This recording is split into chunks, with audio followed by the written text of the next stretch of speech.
Alors, est-ce qu'on y est?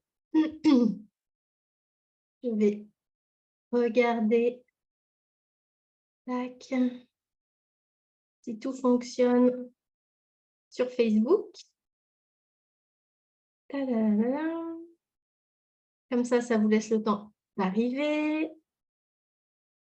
Alors, touc, touc, hop, bon, voilà, j'y suis. Je vous laisse le temps d'arriver. Bienvenue sur ce replay pour ceux qui seront en replay. Je suis ravie de vous retrouver.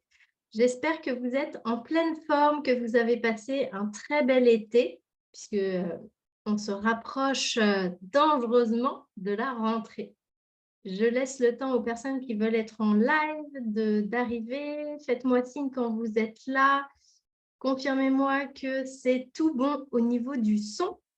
Et voilà, ce sera parfait comme ça. Et on pourra démarrer sur ce beau sujet qu'est la peur du jugement et comment sortir de la peur du jugement. Salut Claire, bienvenue, je suis ravie de te retrouver. Hello Christine, ravie également de t'avoir ici.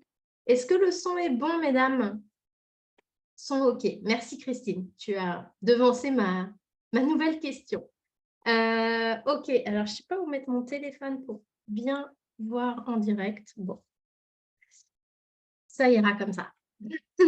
Alors, du coup, un petit live sur sortir de la peur du jugement. Et puis après, du coup, pour les thérapeutes que vous êtes, vous ou pas, mais ceux qui sont thérapeutes, vous n'hésitez pas à me rejoindre sur Zoom. Vous avez le lien au-dessus pour échanger sur ce sujet un petit peu plus en lien avec vos accompagnements ou avec votre posture aussi, puisque le jugement, ça peut aussi nous concerner, nous, en tant que thérapeutes. On est des êtres humains, donc nous sommes aussi porteurs parfois de jugement et nous ne sommes pas parfaits. Et donc, ça peut nous arriver aussi de juger nos clients, même si on a du mal à se l'avouer et à l'admettre, mais c'est important. Hello Laetitia, bienvenue à toi, puisque du coup, je crois que c'est ton premier live. Salut Maria, bienvenue, je suis ravie de te retrouver. Alors du coup, ouais, c'est important aussi d'avoir cette humilité, qu'on soit thérapeute ou pas, mais thérapeute encore plus, parce que des fois, thérapeute, on essaye de passer pour des gens parfaits, mais de se dire qu'on y est tous. Salut Marlène, bienvenue, je suis ravie de te retrouver. On y est tous dans le jugement à un moment donné. Ça fait partie des mécanismes de l'ego, donc c'est tout à fait normal. Après, ça ne veut pas dire qu'il est bon d'y rester et de ne rien faire, mais en tous les cas, c'est normal de pouvoir le constater. Salut Ayat, bienvenue à toi. Et je voulais aussi dire que par rapport à la peur du jugement, donc il y a le jugement que nous on porte, mais il y a la peur du jugement de l'autre.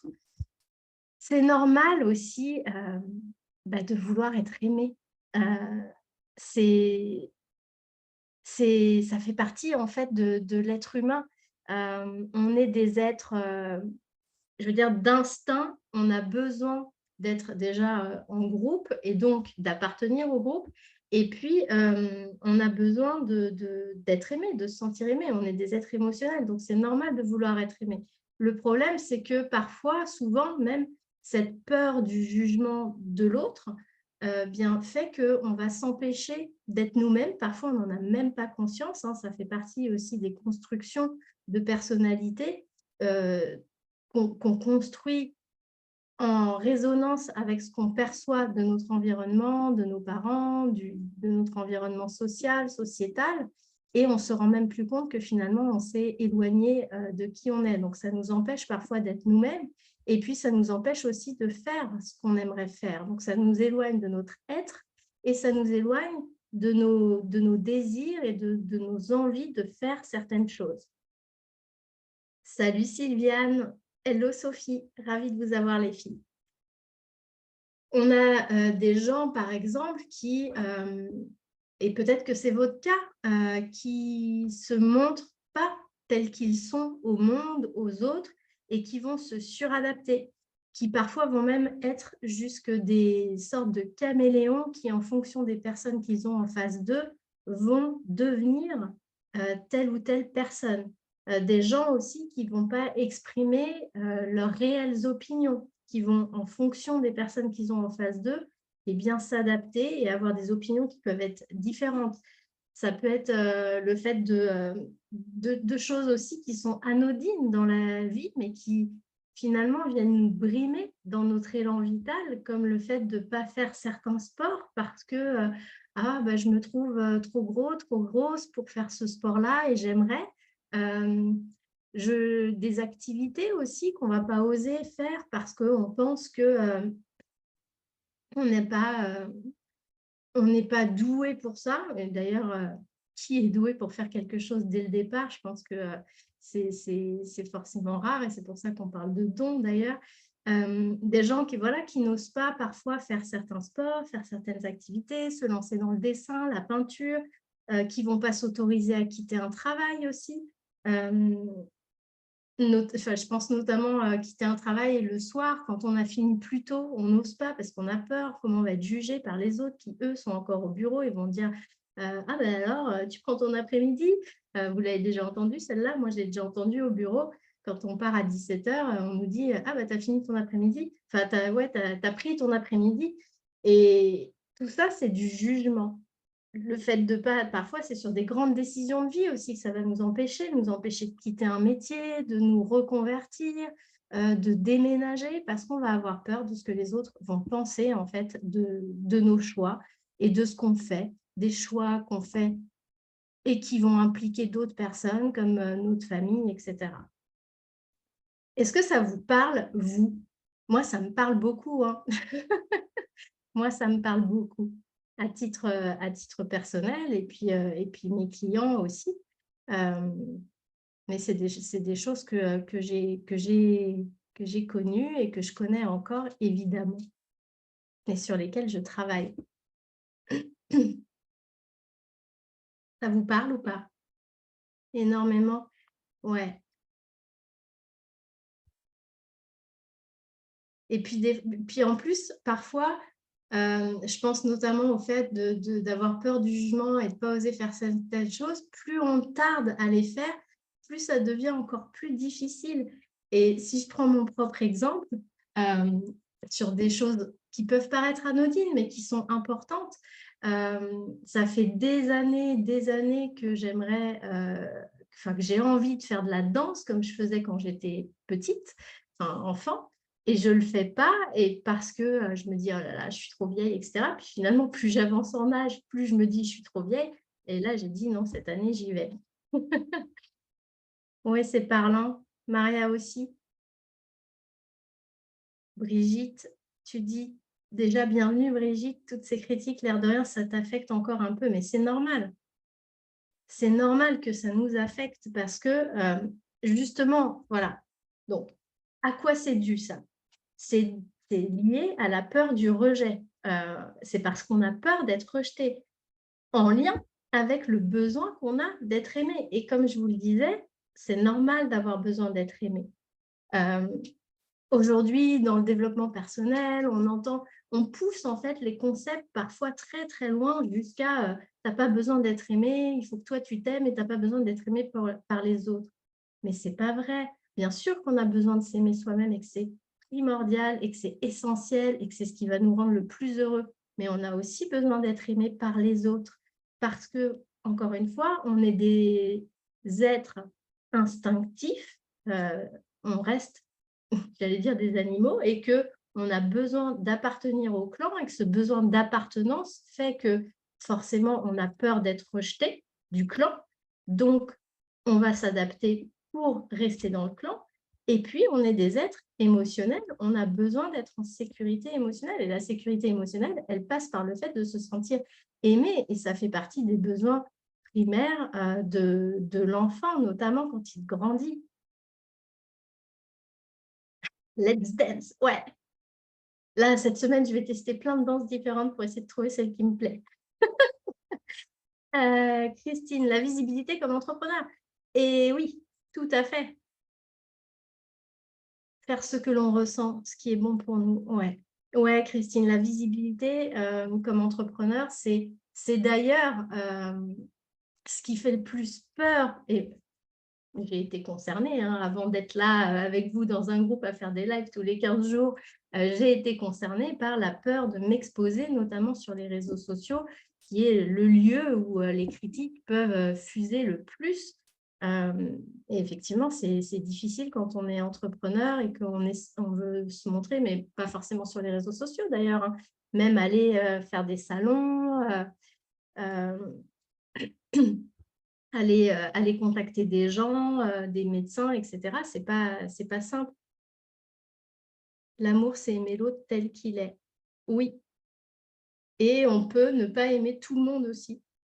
Donc forcément, on et ça, je pense que c'est quelque chose qui est important aussi à prendre en compte, c'est qu'on peut pas être aimé par tout le monde parce que justement, on est tous différents et que c'est normal que tout le monde ne nous aime pas et c'est normal aussi que nous n'aimions pas forcément tout le monde. Ça veut pas dire qu'on ressent, du mépris pour l'autre, ou qu'on est arrogant ou qu'on se croit meilleur, mais simplement, il y a des personnes avec lesquelles on n'a pas forcément les mêmes valeurs, les mêmes visions de la vie, on ne partage pas forcément les mêmes choses qui font que c'est des gens avec qui on n'a pas envie d'être, mais ça ne remet pas en cause la valeur de qui ils sont. C'est simplement que la connexion entre nous et cette personne, elle ne se fait pas. Et c'est exactement pareil dans l'autre sens. Il y a des gens avec qui ne vont pas nous aimer parce qu'on n'a pas les mêmes valeurs, on n'a pas les mêmes désirs, on n'a pas les mêmes visions. Et c'est OK, en fait. Ça ne veut pas dire qu'on n'est pas aimable, ça ne veut pas dire qu'on n'est pas quelqu'un de bien, ça veut juste dire que l'autre, on ne lui correspond pas. Mais on se sent affecté quand on manque, en fait, d'amour de soi. C'est pour ça qu'on dit qu'il faut travailler l'amour de soi, parce que si en plus on n'a pas d'amour de soi et qu'on ne se nourrit que de l'amour des autres, effectivement, on est ébranlé, affecté, dès que quelqu'un nous fait ressentir qu'on n'est pas ce qu'il attend de nous et donc on n'est pas, ce que le monde attend. Alors que si on est solidement, j'allais dire, ancré dans l'amour de soi, du coup, on accepte qu'on puisse ne pas correspondre à l'autre. C'est comme, quand on est, sur des sites de rencontres, par exemple, ou qu'on va faire des dates, comme on dit, avec des hommes ou avec des femmes. Bah, parfois, on va pas plaire à la personne qu'on rencontre et c'est OK. C'est pas parce qu'on n'est pas assez, beau, pas assez joli, pas assez ceci, pas assez cela. C'est juste qu'on ne correspond pas à la personne que recherche l'autre et si on ne s'aime pas soi, si on n'a pas conscience de notre propre valeur, effectivement, on est affecté par le fait que l'autre ne veuille pas de nous, alors qu'en réalité, ça ne parle pas de nous, ça parle de l'autre, ça parle de ses besoins à lui, et nous, on ne répond pas à ce qu'il recherche ou à ce qu'elle recherche, tout simplement.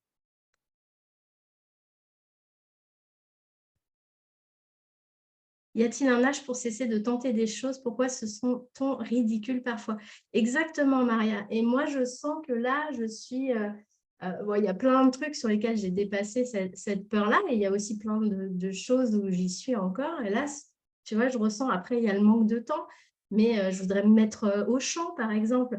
Je sais que je ne chante pas bien, mais j'aime chanter. Enfin, j'en sais rien d'ailleurs si je chante bien ou pas, mais j'aime chanter. Et du coup, bah, voilà, c'est des choses que j'ai envie de faire. Et après, il y a le temps aussi qui fait que, bon, bref. Donc, c'est important, cet amour de soi pour ça. Mais de ne pas le confondre avec, oui, je m'aime et je n'ai pas besoin d'être aimée par les autres.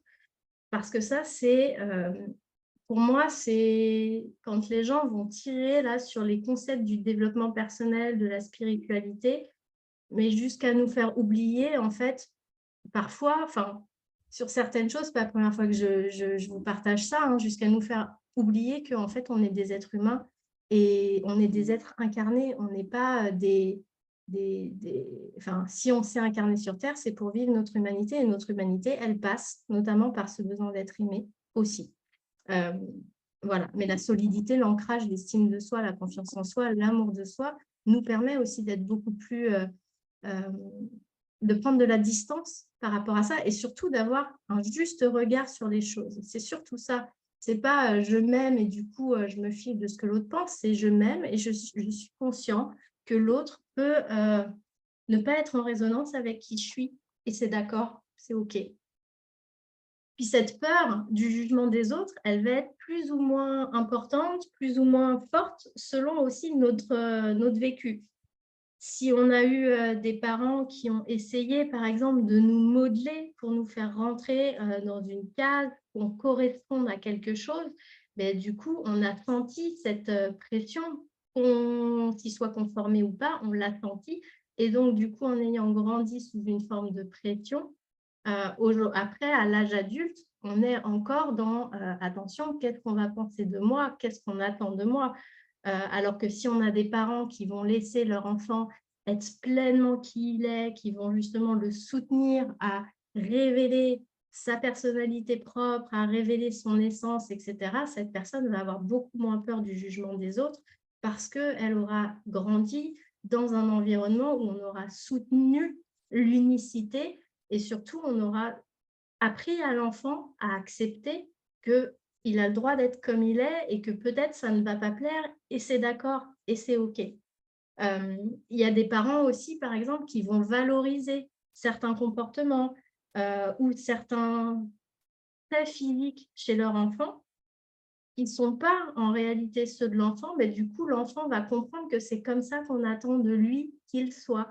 Si un parent valorise son enfant parce qu'il est très sage, ah, cet enfant, mais je ne l'ai jamais eu par rapport au premier, mon Dieu, ce deuxième, il est extraordinaire, il ne pleure pas, je le pose dans un coin, il ne parle pas, il ne bouge pas, il ne fait pas de bruit, c'est comme une poupée, on ne l'entend pas.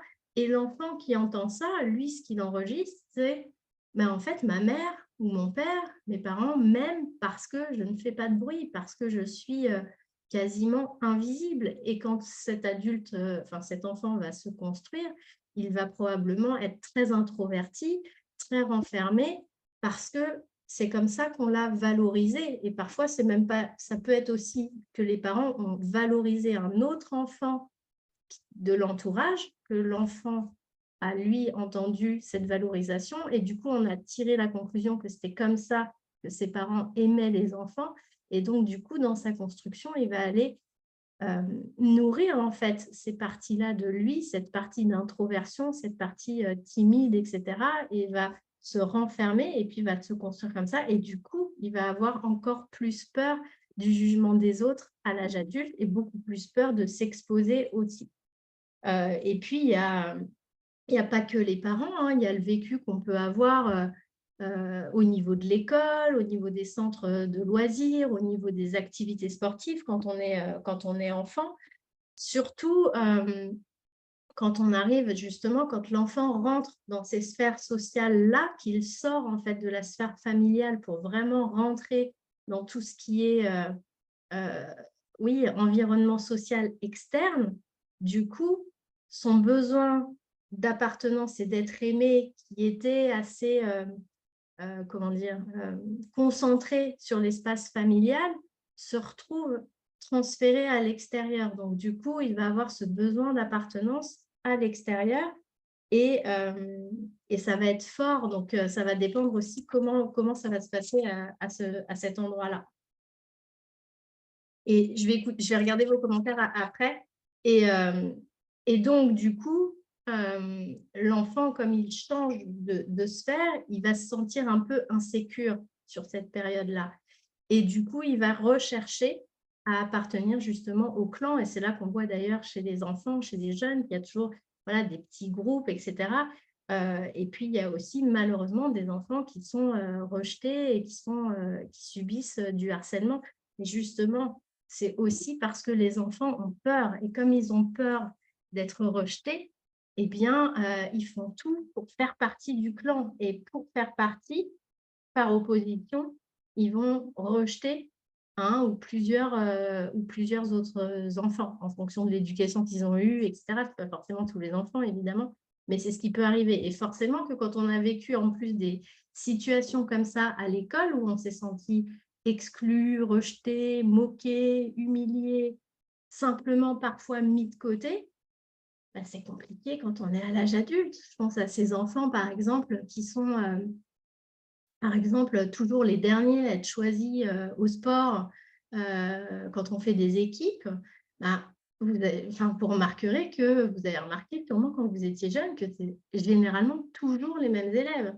Donc, à un moment donné, cet enfant, quand il se construit, forcément qu'il a peur du jugement des autres, puisqu'il a bien ressenti dès son environnement scolaire qu'il a été jugé sur ses capacités sportives, sur son physique, sur sa force, enfin, peu importe, mais il a été évalué.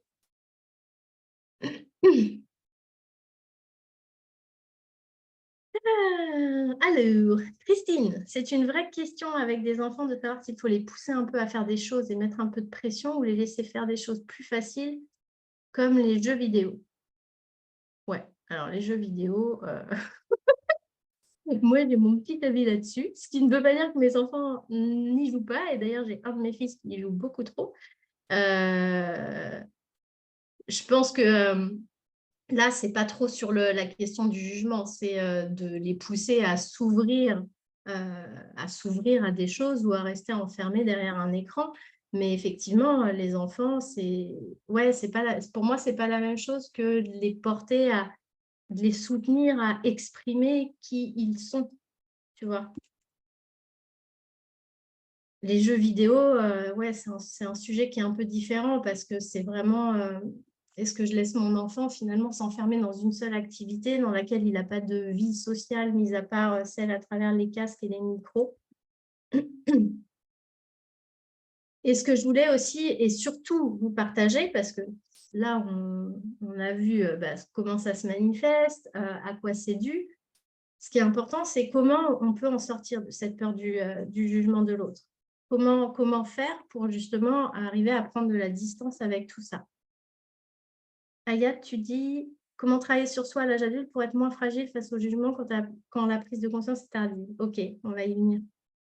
Christine, ou la solitude dans le moment des slow, quand on n'était pas choisi par un jeune homme, mais c'est exactement, mais oui, oui, oui, j'ai connu ça aussi, Christine, effectivement, les booms où il y a toujours quelqu'un qui reste assis sur la chaise, puis c'est l'angoisse de est-ce que moi je vais me retrouver à être toute seule assise parce que enfin, je me rappelle moi de ce moment où tu arrives à une boum et puis limite tu es en train de regarder combien il y a de filles, combien il y a de garçons pour anticiper au moment du slow s'il y a une fille qui va se retrouver toute seule et de te dire j'espère que ce sera pas moi, j'espère que ce sera pas moi. Ouais, mais c'est des moments effectivement qui sont difficiles pour l'enfant et ce qui va se manifester va avoir une influence sur ce qu'on ressent. Et c'est ce qu'on ressent qui vient créer ensuite derrière des croyances, etc.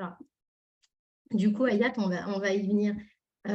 Donc, pour prendre de la distance, ce qui est important de comprendre pour sortir du jugement, mais pour en sortir soi et pour se détacher du jugement des autres. Ce qui est super important, c'est vraiment d'intégrer et de comprendre que le jugement, c'est en lien avec une projection. Le jugement de l'autre, c'est un jugement de soi, qu'il soit positif ou négatif. Jugement, ça veut dire, pour moi, ça veut dire je pose un... C'est pas forcément négatif, c'est je pose un regard. Bon, souvent, ce qu'on entend par jugement, c'est le côté négatif. Mais ce qui est vraiment important, c'est que le jugement, c'est une projection. Le jugement de l'autre est un jugement de soi. Quand moi, je juge quelqu'un, je me juge. On va y venir. Quand l'autre me juge, il se juge. Ce qui veut dire que ça n'a rien à voir avec la personne qui est jugée. Rien. Ça a à voir avec la personne qui juge. Alors, c'est un concept, vous allez me dire, un peu facile de se dire ça, ok. Déjà, on ne comprend pas forcément toujours bien ce que ça veut dire. Et puis, ok, mais j'en fais quoi de ce truc-là? Je voudrais juste prendre des exemples. En négatif, le jugement négatif, c'est que je vais juger chez l'autre des parts de moi que je refoule.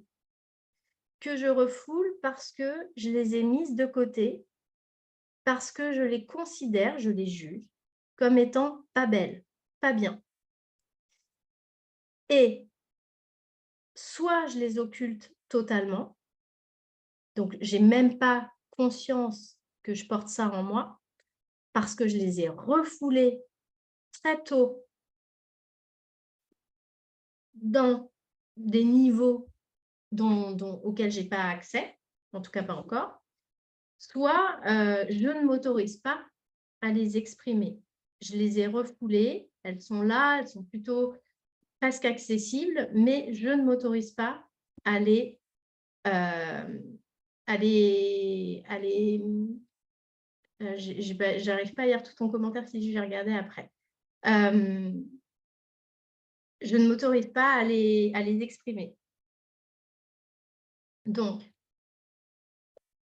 le jugement négatif, encore une fois, je juge chez l'autre des parts de moi que je refoule parce que je les juge comme étant pas bien.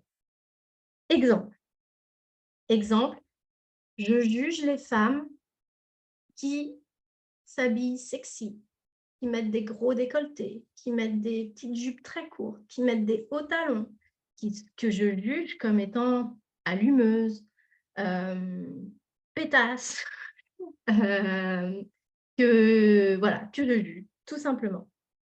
Eh bien, si je juge ces femmes, ça parle de moi, ça ne parle pas d'elles.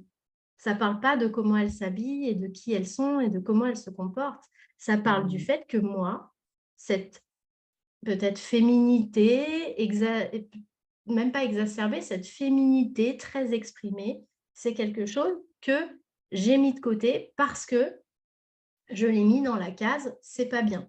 C'est pas bien soit parce que j'ai compris que c'était pas comme ça, on voulait pas m'aimer si j'étais comme ça quand j'étais petite. J'ai compris que peut-être mes parents, ma mère, mon père jugeaient ce genre de femmes. J'ai compris que peut-être ces femmes-là se faisaient agresser et donc je me protège. En tous les cas, ça ne parle pas d'elles, ça parle de moi. Ça parle de moi, je ne m'autorise pas à ça. Je trouve que c'est pas bien pour telle ou telle raison ou j'en ai peur pour telle ou telle raison. Je juge les femmes, par exemple, rondes, ou grosses parce que, alors que moi je suis mince, je fais très attention à ce que je mange et cetera.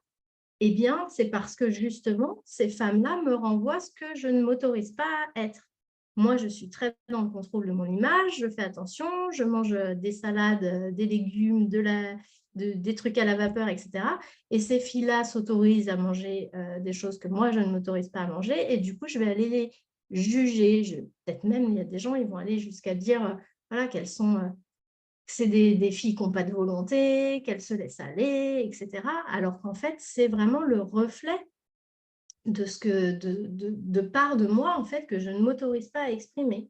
Ou, je vais juger les gens qui, par exemple, qui parlent beaucoup, qui prennent beaucoup de place et cetera. Mais c'est peut-être, comme je vous disais tout à l'heure, parce que, moi, j'ai compris que prendre de la place, parler beaucoup et cetera, encore une fois, c'est propre à chacun, hein, c'est en fonction de notre vécu. J'ai compris que c'était pas bien de les ranger dans la case pas bien et du coup, bah, en fait, les gens qui sont comme ça, parce que moi, je l'ai refoulé chez moi, je vais le juger et pour la partie «positive» entre guillemets, c'est pareil, c'est que je vais juger positivement chez l'autre, hem, soit c'est des parts de moi que j'exprime déjà, mais parce que j'ai besoin de me valider dans le fait que c'est bien.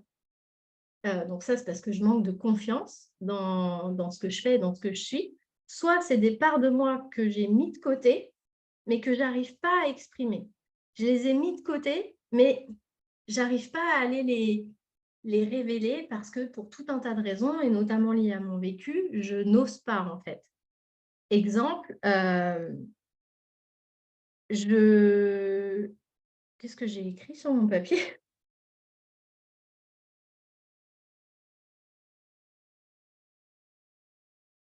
Ouais, par exemple, si je juge, positivement, donc je dis que c'est bien, les gens qui, se font passer avant leurs enfants.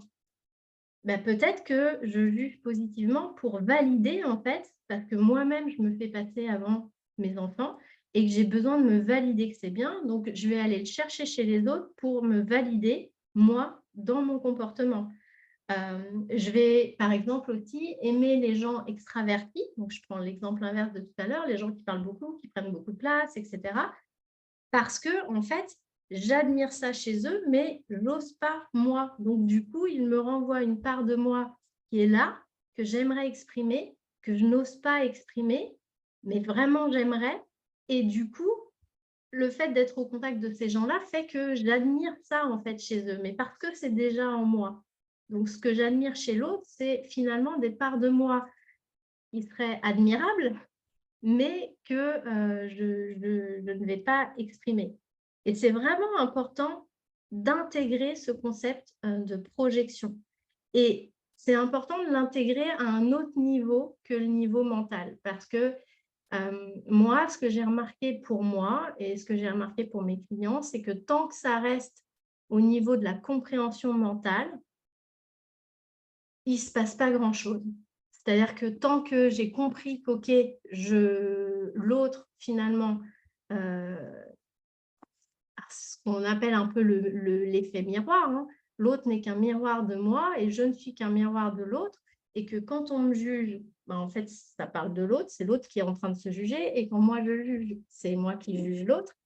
Ça reste à un niveau mental. Et moi, ce qu'il m'a fallu, c'est de l'intégrer vraiment, ce système projectif, et de vraiment l'intégrer presque corporellement, j'allais dire. Et moi, ce que je vous invite à faire, c'est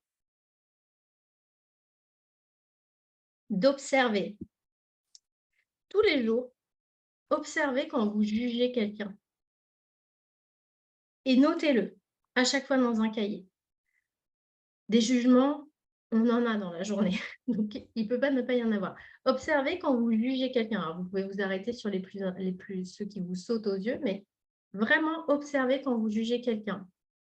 Je ne sais pas, ça peut être la caissière qui est mal aimable au supermarché, ça peut être la personne que vous croisez dans la rue qui ne vous fait pas un sourire alors que vous le regardez dans les yeux, ça peut être la personne qui parle fort au supermarché du coin, ça peut être le parent qui ne répond pas à son enfant au parc alors que son enfant l'appelle 3 fois. Enfin, tous ces moments dans la journée où vous jugez quelqu'un. Vous les notez. Et moi, ce que je vous invite à faire, c'est à prendre un temps, vraiment, après, soit le jour même, soit peut-être d'attendre quelques jours et puis de vous reposer avec, mais de prendre vraiment ce temps pour aller voir de quoi ça parle pour vous. Et de le faire avec honnêteté et transparence. Et ce n'est pas toujours très joli. D'aller voir en quoi ça parle de moi, ce jugement que je porte. Peut-être que cette caissière mal aimable, par exemple, où je l'ai jugée, c'est peut-être parce que moi, je ne m'autorise pas à faire la gueule quand je ne vais pas bien. Peut-être que moi, je ne m'autorise pas à pas sourire à quelqu'un quand je ne suis pas bien et que je fais semblant. Bonjour. Et donc, peut-être que cette personne, elle vient me révéler ça de moi. Elle vient me montrer que elle s'autorise. Elle va pas bien aujourd'hui, et bien elle fait la gueule. Et donc, du coup, le fait de prendre conscience que ça parle de ça chez nous et que donc, ça veut dire qu'il y a une part de nous qui aurait besoin, quand elle ne va pas bien, d'arrêter de faire semblant, on va continuer à juger cette caissière. Alors que si on va voir qu'à l'intérieur de nous, on a une part qui, quand elle ne va pas bien, elle aimerait bien arrêter de sourire et de faire semblant, et qu'on s'autorise à la faire vivre, déjà la reconnaître, de la voir, de la reconnaître, ensuite de l'autoriser à vivre, ça va nous faire nous détacher. Et je peux vous dire qu'après, cette caissière, vous ne la jugerez plus parce que vous vous direz, peut-être qu'aujourd'hui, elle a un problème, peut-être qu'aujourd'hui, elle ne va pas bien.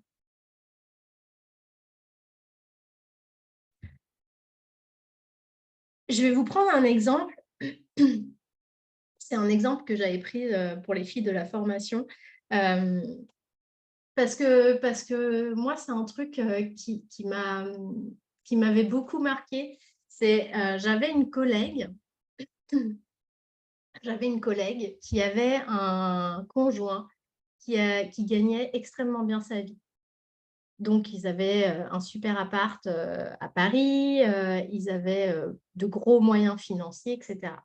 Et puis, quand, j'allais chez eux, avec mes enfants ou sans mes enfants, c'était, très dans l'opulence. On était reçus, voilà, avec, il y avait beaucoup à manger. C'était que des trucs, chers. C'était des trucs en plus, où elle savait que j'aimais ça, donc ils faisaient exprès de le faire venir avec un traiteur et cetera. Puis les enfants avaient droit à des trucs et cetera.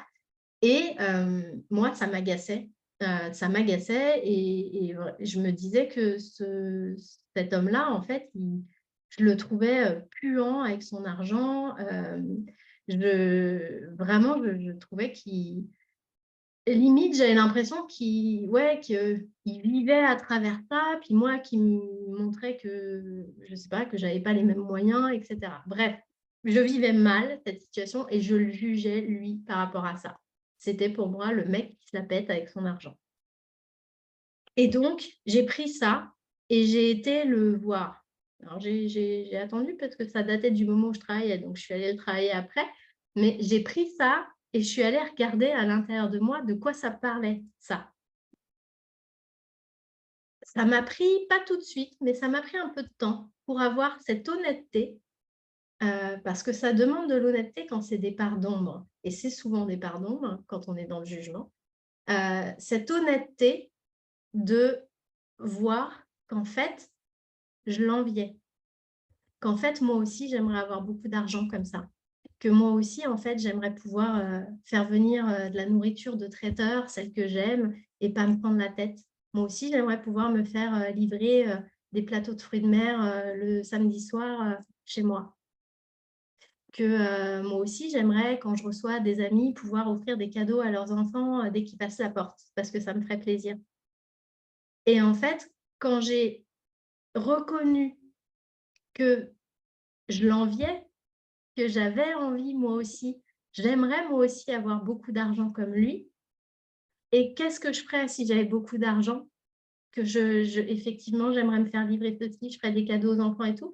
J'ai pu en fait voir cette personne telle qu'elle était. C'est-à-dire que c'était pas un mec puant, c'était juste un mec qui avait de l'argent et qui avait envie d'en faire profiter les autres, qui avait envie de faire plaisir, qui avait envie il n'était pas du tout là-dedans. Et alors du coup, ça m'a permis de changer effectivement mon regard que je portais sur lui, mais surtout, ça m'a permis de reconnaître des parts de moi que je refoulais parce que je jugeais qu'avoir de l'argent, c'était mal, que quand on avait de l'argent, beaucoup, hein, quand on avait beaucoup d'argent, on était forcément quelqu'un de pas bien, qui aime le pouvoir, qui aime dominer, qui aime faire sentir aux autres qu'ils sont pas assez et cetera. Et du coup, ça m'a permis de le voir, lui, différemment et de me libérer, en fait, de ça. Et pourquoi je vous parle de ça? Parce que ça, c'était mon jugement sur lui. Mais le fait de complètement l'intégrer, ce processus de projection à travers le jugement, pour moi, ça m'a permis, en fait, de me détacher de ce que pouvaient penser les autres de moi. Parce qu'en l'ayant vécu pour moi et en le faisant régulièrement, ça me permet de valider, en fait, d'intégrer, de valider que ce n'est que de la projection et qu'effectivement, les gens qui me jugent, les gens qui pour telle ou telle chose, mais en fait, ils parlent d'eux. Ils parlent d'eux, de choses que eux n'osent pas exprimer, de choses que eux refoulent, de choses que eux aimeraient faire, et ça parle pas de moi, ça parle d'eux.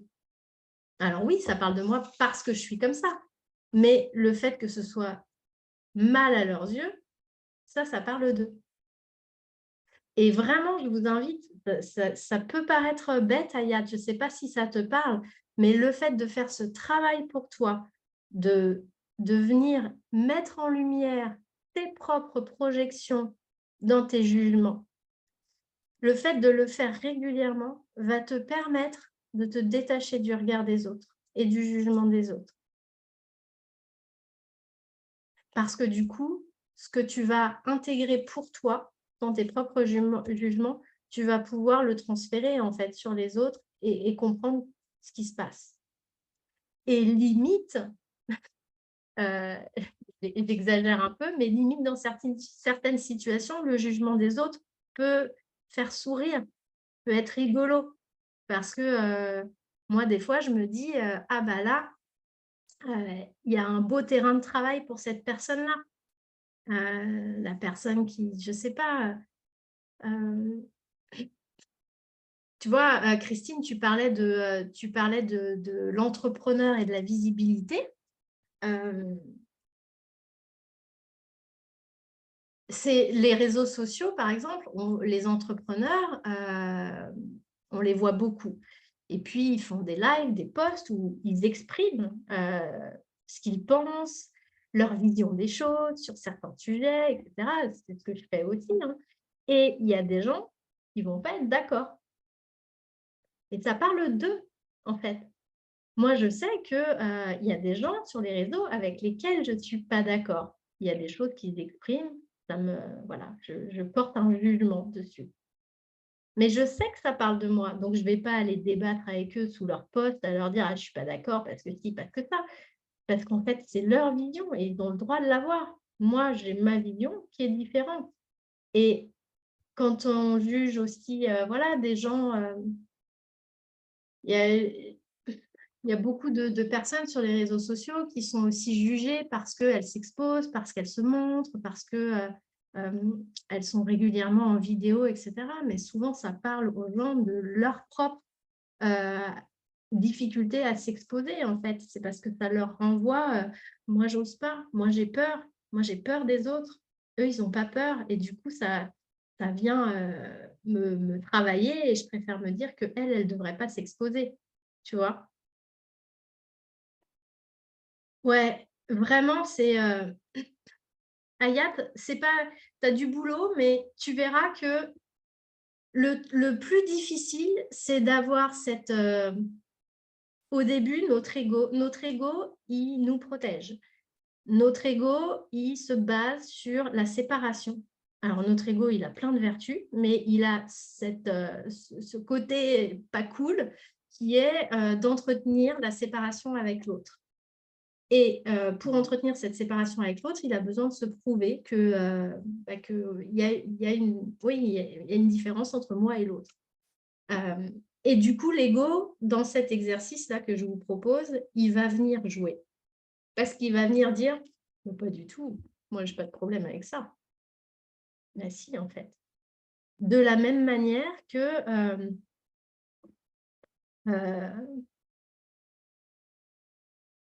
on porte en nous, encore une fois, on est des êtres à la fois humains, mais aussi animaux. On porte en nous des pulsions sexuelles. Euh, Ça dépend lesquelles. On porte en nous des pulsions meurtrières. On porte en nous des... Voilà, il y a des trucs très, très archaïques aussi en nous. Et ce qui fait qu'on va aller juger chez l'autre, c'est parce qu'on les refoule beaucoup, beaucoup. Alors, je ne dis pas que, bien sûr, on a le droit de tuer qui on veut. C'est pas ça que je veux dire, hein. Mais ce que je veux dire, c'est que c'est quand même en lien avec quelque chose que je refoule à l'intérieur de moi, le fait que je ne sois pas en capacité de m'ouvrir à comprendre que l'autre a tué. Je ne dis pas que c'est bien, encore une fois, hein, mais d'avoir une ouverture, en tout cas, et cette distance par rapport aux choses. Et puis après, j'ai envie de dire, il y a aussi, justement, hein, cet ego entretient la séparation, donc il entretient la peur. L'ego est basé sur la peur. Donc, la peur de l'autre. Après, voilà, quand on parle du jugement, je pensais ce matin en me promenant, justement, je me disais, oui, mais si on parle du racisme, de l'homophobie, ce genre de choses, là, on est sur des peurs de l'autre qui sont vraiment basées sur la peur de la différence, des jugements qui sont extrêmement violents. Je regardais hier soir un documentaire qui a passé France 2 au mois de mai qui s'appelait si vous ne l'avez pas vu, je vous invite à le regarder, qui s'appelle Homo en France. C'est un reportage, enfin moi j'ai trouvé ça, c'est un documentaire qui est extraordinaire, qui fait mal aussi. Vous vous rendez compte que jusqu'en 2022, les thérapies de conversion des homosexuels étaient autorisées en France? Je ne savais pas. Je pensais que ça faisait longtemps que ça n'existait plus. Et non, ça a été interdit l'année dernière. On forçait donc les gens pour les faire revenir dans l'hétérosexualité avec des électrochocs et tout. Enfin, j'hallucine. Et tout ça pour dire quoi? Que oui, dans ce cas-là, je me disais, ouais, la peur du jugement, enfin le jugement, du coup, est-ce que c'est une projection? Mais je pense que oui, c'est une projection parce que, pareil, je pense que cette part homosexuelle, on la porte tous en nous et qu'elle elle est plus ou moins accueillie de manière pas forcément consciente par chacun d'entre nous. Et je pense que les gens qui sont dans le jugement par rapport à l'homosexualité sont des gens qui refoulent très très fort cette part d'eux-mêmes et ils préfèrent la juger plutôt que de l'accueillir chez l'autre. Et je pense que le racisme, c'est basé sur les mêmes principes finalement. Je ne sais pas ce que vous en pensez, mais... Ouh là là, 9h50, je regarde juste ton commentaire, Sylvie. Prudence, le cerveau d'un enfant n'est pas fini et ne pas oublier le cerveau ne fait pas la différence entre l'imaginaire et le réel, d'où limiter un peu les jeux vidéo. Ouais. Ayat, je vais observer ce que je déteste chez les autres et ce que ça dit de moi. Très intéressant, vraiment.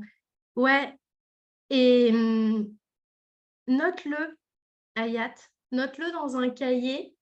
Ça t'aidera aussi pour... voilà, moi, je trouve que noter, ça aide beaucoup sur certaines choses qu'on travaille sur soi pour pouvoir y revenir, pour voir aussi comment on a évolué. Et vraiment, cette transparence, cette honnêteté, cette humilité, quand je dis d'être honnête avec soi-même, cette honnêteté n'est pas forcément, c'est pas qu'on est malhonnête, c'est vraiment qu'il y a cet ego qui joue et qui nous empêche d'avoir cette transparence avec nous-mêmes. Donc, c'est pas forcément c'est pas forcément qu'une question de volonté d'être honnête avec soi. C'est aussi une question de connaître ces mécanismes égotiques et d'arriver à les contourner, à les déjouer ou en tout cas à passer à travers dans ces moments-là pour travailler sur soi. Après, tu peux travailler sur toi, Ayat, évidemment, avec des thérapeutes, un thérapeute pour travailler sur des choses que tu as besoin, où tu ressens que tu as besoin de bosser, quoi. Et si vous faites cet exercice, pour les personnes qui sont en live, parce que si 350 personnes m'écrivent, ça va être l'horreur, mais l'horreur pour vous répondre surtout. Mais si vous faites cet exercice, ça m'intéresse que vous me disiez, soit en commentaire, en revenant en commentaire sous le live, soit vous m'envoyez un petit message, me dire un peu ce que ça fait pour vous, comment vous le vivez, cet exercice. Je vous invite vraiment, vraiment à le faire.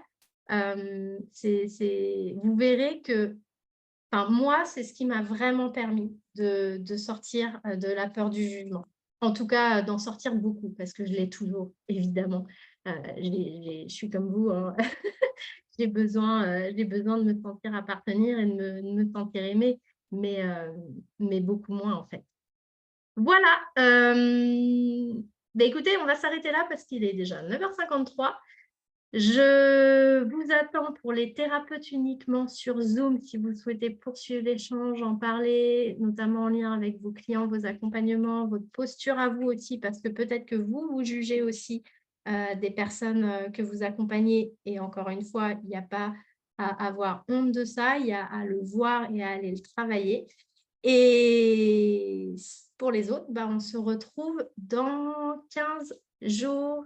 Je vous embrasse, je vous souhaite une belle rentrée pour ceux qui reprennent, une belle rentrée à vos enfants et à très vite. Ciao!